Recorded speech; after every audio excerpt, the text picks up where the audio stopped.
So let me explain how things in hip hop, in this hip hop culture, in this film, hip hop, historic culture could have been very different. Take, for example, the movie Juice featuring Tupac. Classic hip hop movie. But have you ever asked yourself who else were up for those roles for that movie? So I remember that movie came out in 1992, but auditions for that movie began somewhere in late 89, early 90s. And I remember that because I actually got a letter from an executive at my record label at the time, Tommy Boy Records, and it was addressed to me. And I have the letter here. The letter says, Shawn, Juice producers are interested in you for a role in the feature film. Director is Ernest Dickerson, Spike Lee's director of photography. Call me for details. Best, Monica.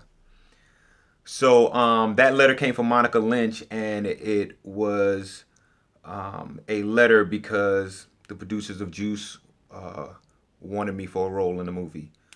So I remember auditioning. I can't remember how many different roles I auditioned for. I think I only did two roles, which might have been Q and Bishop. I might have auditioned for Q and Bishop. And if I'm correct, I think that was the role that Omar Epps ended up getting and Tupac, respectively. So think about this. At the time, I can tell you, and I don't know if this was talked about out there, but I believe that Ernest Dickerson, Spike Lee's director of photography, was interested in various rap artists at that time, late 80s, early 90s. So if you ask, for example, Big Daddy Kane or an artist like Rakim, if they got messages about wanting to about auditioning for the movie Juice, they might tell you yes, that they got a message about being considered for the movie Juice, and they may have auditioned. It was certain artists at that time that Ernest Dickerson, who I don't remember meeting, but he was interested in certain artists. One of those artists happened to be myself. I can't remember if Miz got the same note, but as I think about it right now, my look at that time, if you go back to any old photos, Freshco and Miz photos at that time, it was that certain look that Kane had, that Tupac had, that medium high top fade, dark skin.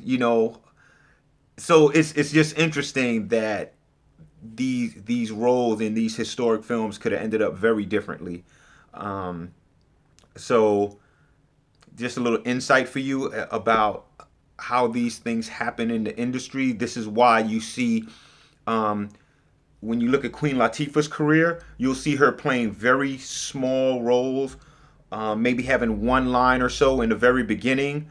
That's because a lot of these roles came down the pike, headed towards record label artists, because record label artists are gonna bring a small or significant audience to that movie, so it would be built in. So if you notice, Latifah had small roles, then you keep going, you end up getting a bigger role. If you think about the dude from Brand Nubians who was in, I think he was in Oz, back in the day, the HBO joint. These movies come down the pike. As an artist, you land, you audition, you land these roles, and you end up going further. You get a speaking role, you get a bigger speaking role, and you end up doing what Latifah did, or LL Cool J did, or Ice-T did. I remember when Ice-T came back from doing New Jack City. I think it was New Jack City, but I met Ice-T in '89. Um, we were hanging out when he was here in New York in '89. But in '90, when I saw him again, I believe, yeah, he was hyped up because he just finished New Jack City. And I have to double check that. I think it was New Jack City might have been his first like big major role, outside of some of the older stuff he did.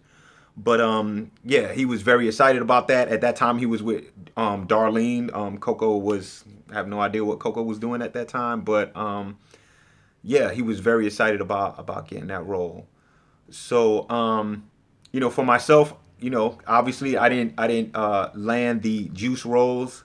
I ended up doing some smaller projects for Coca Cola, Red Bull, and things like that. But kudos to all of those actors and artists in Juice. Rest in peace to Tupac. And there you go, a little bit of hip hop history.